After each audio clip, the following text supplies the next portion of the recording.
Hello, my snarky sweethearts. Today's chaos is from r/PettyRevenge. Proof that revenge doesn't have to be big to be brilliant. Buckle up, Snarks. It's spicy. Former roommate fell out with me after I required them to actually pay rent and take care of themselves, and apparently their grand revenge plan was to give my phone number to all the creditors they've defaulted to. This means I get calls nearly every day asking for former roommate from different banks and lenders. It's annoying as heck, and they don't seem to understand that I neither know nor could care less what the person they're looking for is. So I've started responding with the line in the title when they ask for the former roommate. I've checked and locked down my credit. The culprit here isn't bright enough for identity theft, and if they were, this would be a legal case and not a Reddit post. I don't say anything except, I have zero intention of paying this debt, which is true because it is not my debt, and occasionally following up with, you may have to sue to get that money, which is also true as far as I am aware, and then I hang up. Sure showed me, bud. Showed me you've defaulted on multiple lines of credit and are now running like heck from them. Giving out your roommate's number to creditors? That's not revenge. That's just broadcasting your own financial failure. You defaulted and then made someone else take your calls? Genius if your goal was public self-destruction. One top commenter said, if they're that quick to default, then they're manipulating everything, including creditors. You basically saved them from themselves. I mean, you didn't ask for a hotline to debt collectors, but hey, here we are. What do you think? Is this petty revenge genius or just your roommate's own mess falling at your feet? Let me know in the comments. I work in custodial at a resort. I clean puke, pee, and poop in both guest and employee bathrooms, including the ones the bar staff use. One day after work, I went to the resort bar, not a sit-down place, and bought a $9 pre-made drink. The bartender just poured it over ice with a bit of oat milk. I didn't tip. I usually don't for counter service, especially when the food or drinks are already overpriced. As I was waiting, I saw her glance at the receipt. Then she turned to me and said, "What department are you in?" I said I work in cleaning. Then she hit me with, "Well, it's really important to tip because it goes around." I was honestly shocked. It felt super passive-aggressive and like she was calling me out. I didn't even order food, just a drink she poured from a bottle. I don't believe tipping should be treated like an obligation, especially when I do some of the dirtiest work at the resort and don't get tips myself. So later that same day, I went back and ordered another drink, and this time I tipped exactly 10 cents. Not out of malice, but just to make a point. If you're gonna shame me for not tipping, I'll still tip, but on my terms. Ever since then, she's been cold toward me and avoids talking to me, but I have no regrets. Don't guilt trip the janitor. We've seen too much. Quick note on that tip comment.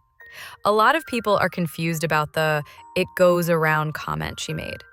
Pretty much the place I work at uses tip pooling, so everyone who works with the food and beverages gets an equal share of the tips, including the supervisors and managers. However, it does not go to anyone outside of food and beverages. That means me and all the other custodians do not get a share. Imagine guilt-tripping the janitor, the one who scrubs poop off the floor, because she didn't tip you for pouring oat milk over ice. Girl, be serious. One Redditor nailed it. I'd feel guilty letting a coworker pay, let alone tip. Meanwhile, this bartender is acting like the tip pool is a sacred right. You shame someone for not tipping, then get mad when they tip you a dime? That's not a message. That's performance art. She's not just salty. She's a full-blown salt rim with feelings. Do you think that 10 cents made a point, or just stirred the oat milk harder? Drop your hot take in the comments. And if you've ever worked customer service, I know you've got stories too. I live in a college dorm on an all-female floor. I usually wear a bra if leaving the dorm building, but I am not going to put on a bra under my shirt just to walk down the hall to the bathroom. A few days ago, I left my room and walked 10 yards down the hall to the water fountain, refilled my water bottle, and went back to my room. I was wearing a white tank top and no bra. The tank top was fitted but not see-through, so you could only see the outline of my nips. There was a small group of people hanging out in the hall outside a few of the rooms, but I did not think much of it until around half an hour later when I got a knock on the door from one of the girls I had seen in the hall. She said something to the effect of, "Hey, so sorry to ask you this, but if you go out into the hall again, could you put a bra on? My boyfriend is out there and he was staring a little, so..." I am super non-confrontational, so I was like, "Yeah, sure, sorry about that." And for the rest of that night, anytime I left my room, I put a bra or sweater on. And that was the end of it. Or so I thought. The next day, my roommate told me she had overheard the girl telling a few of her friends about the incident while in the bathroom. She said the girl was making it sound like I had been purposely trying to seduce her boyfriend, wearing basically nothing, taking my time at the water fountain, posing to push out my chest, the whole works. When she left the bathroom, my roommate said the girl was actually acting it out at the water fountain, pretending to be me. That night, I passed the girl and some of her friends on my way to go brush my teeth. I was not wearing a bra. I was already in pajamas. The girl looked pointedly down at my chest, and all of them started giggling. But the last straw was when the entire dorm got an email from the resident assistant yesterday, saying she had gotten some anonymous complaints about people dressing inappropriately in the hallways and asking that we all just make sure we are keeping things covered up. So here's where I got my petty little revenge. I knew that the girl's boyfriend does not go to college here.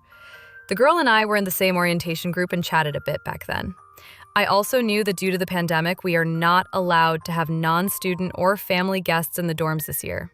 So I used the same anonymous complaint form to issue a complaint about people bringing their off-campus boyfriends into our dorm and them not wearing a mask. Masks are mandatory in the hallways, although not frequently enforced. This morning, the resident assistant emailed again saying that due to anonymous complaints, they would be enforcing the no off-campus guests rule by checking IDs of unfamiliar guests to make sure they were students from then on. Really, this girl should be thanking me. If she was concerned about her boyfriend seeing the vague outline of my chest in the dorm hallways, she no longer needs to worry. Imagine being so insecure you file a complaint about a tank top. Girl, your boyfriend stared for 2 seconds and suddenly it's lingerie scandal. And the whole acting it out routine at the water fountain. That's not petty. That's high school musical levels of cringe. You tattle to the resident assistant for inappropriate attire while breaking dorm rules by sneaking in your man? Genius logic. Honestly, this wasn't revenge. This was poetic justice in pajama form. No one's obligated to layer up in their own hallway just because someone else brought their personal drama. Would you have reported her boyfriend too, or let it slide? Drop your verdict in the comments, Snarks. And that's the end of today's r/petty revenge tales. Proof that you don't need to go big, just petty enough to feel amazing. If you loved the low-key vengeance, give that thumbs up button a little love. Drop your favorite moment in the comments. I want to hear your pettiest win too. And if you're not subscribed yet, seriously, don't make me plot revenge. Click subscribe, ring that bell, and I'll see you in the next one, where karma's always caffeinated.